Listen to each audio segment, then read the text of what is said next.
Well, hello and welcome back to Friday Beer Reviews. We're doing it again. Another guest star. You remember him, right? Hopefully.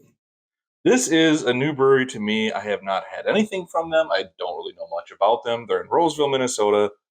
Bent Brewstillery, which I'm guessing has something to do with the fact that they probably make spirits and beer in one building, which I think would be kind of fun to experience. That's what I'm trying to do in my own household, actually. Well, there you go. See? So it's a 6% alcohol by volume. Hazy fruited sour, they say. Wow. Well, you got a little early taste. Yeah, I spilled all over myself. Well, that is That's an interesting color. That's a weird orange. It looks like I'm back in 2008, and I'm playing, Battlefield 2, and I brought over a case of Mountain Dew Game Fuel, and we're about to crack into it. Was that Battlefield 3 at that point? Yeah, or what was that one Mountain Dew that's the orange one? Yeah, it's the What is it called? Game Fuel. No. Oh, Lime. Livewire? Livewire, yeah, yep, Livewire. that's It one. looks like Livewire. It looks a little more red, but yeah, absolutely. Smells really good. It definitely, it smells almost like a Pilsner, right? I'm not sure. It kind of smells like a sour.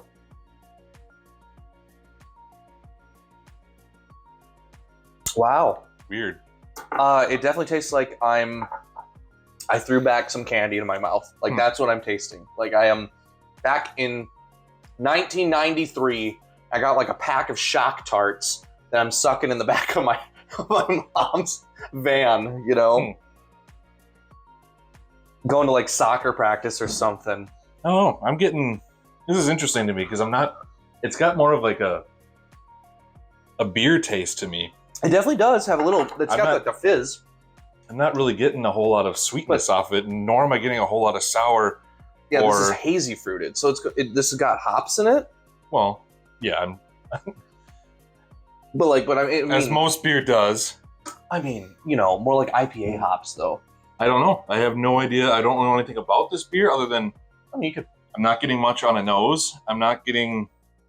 It is citrusy. It is very kind of fruity, but I guess like the can art made me think I was going to get like a really soury kind of, But this is not nearly as sour as I thought it would be. I'm not even puckering or I'm not really getting a lot of tartness or anything. It is very passion fruity though. Yeah, it's kind of got that weird.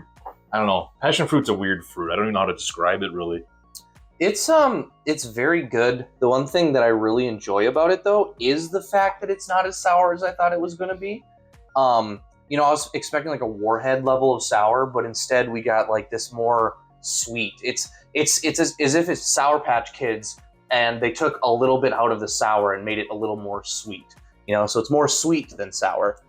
Yeah, I don't know. I'm not really.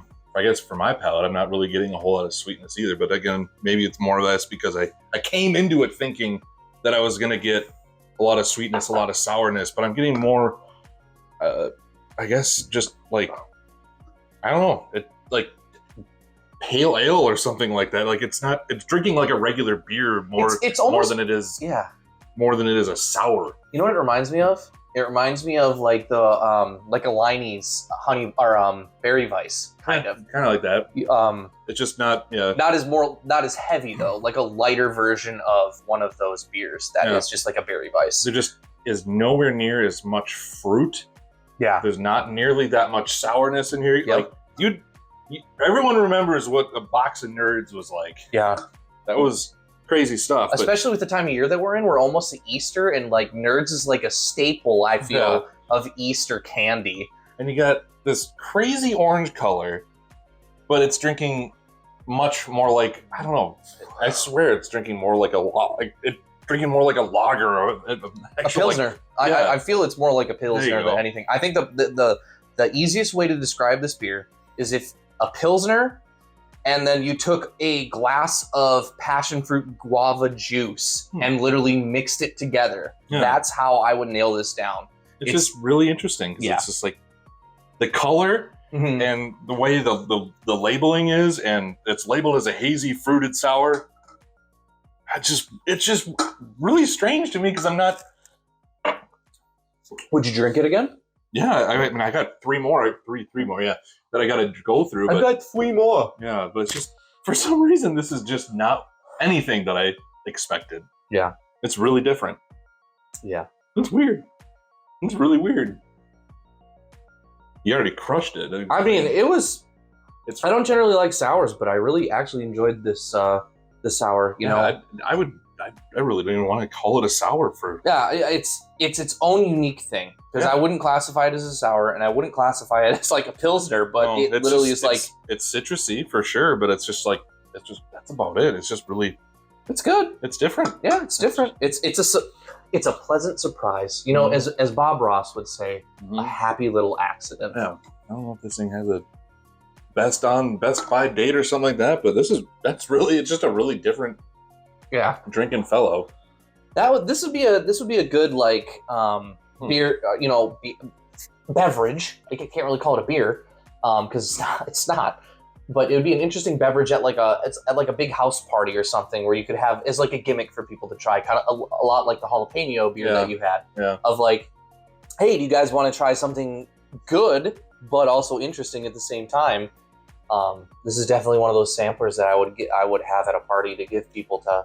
I just think you're going to get the same type of reaction though. They're going to look at this and go, "Whoa, look at that color! That's crazy!" And then expecting one thing, dive right into it and be like, "Oh, that was a lot more. It was a lot easier to drink than I thought it would be." Yeah, I thought it was going to make me pucker up for sure, but I thought I was going to have to work through this one. Think so? Yeah. Why is that? Just based solely off like the color and like. Yeah, I just thought it was going to be really tart, really sour, and this was just super easy to drink and just, I don't know, just. It was pleasant. Yeah, it was different. It's not a beer that I would sit down and have 6 of. No. But it is definitely a good, like, I feel like this would be like a good feng shui if you've been, like a segue if you've been drinking beer all day long and you're like, I kind of want to go to a mixed drink or something with more sugar in it. Yeah. And you're like, feeling like a margarita or something like that later in the evening, or even like a mule. Yeah. This would be, I think, a good... Yeah, put a little splash of tequila in it. Yeah. Oh my God, I bet you that with a little splash of tequila in there, shit, that would be really, really good. Oh, excuse me, good. Yeah, it was really different. Very different.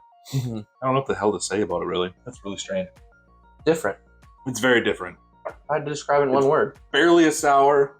It's barely a Pilsner. A hazy, barely, I don't know. It's just, this is a weird lot of beer. Dude, I would just say it's just a Frankenfuck. Yeah. It's like, Dr. Frankenstein literally took all these different ideas and he jam-packed it into one abby-normal beverage. Mm-hmm. Very strange. Very strange. Well, I think that about wraps it up then. Yeah, I think so. Wow. Thanks for joining us today. That was fun. Yeah. That was a really quick 6% review. Yeah, that was delightful. Yeah. Well, thank you guys for watching. Like, comment, consider subscribing. You know what to do. And we'll catch you next week. Yeah. Take it easy. Cheers.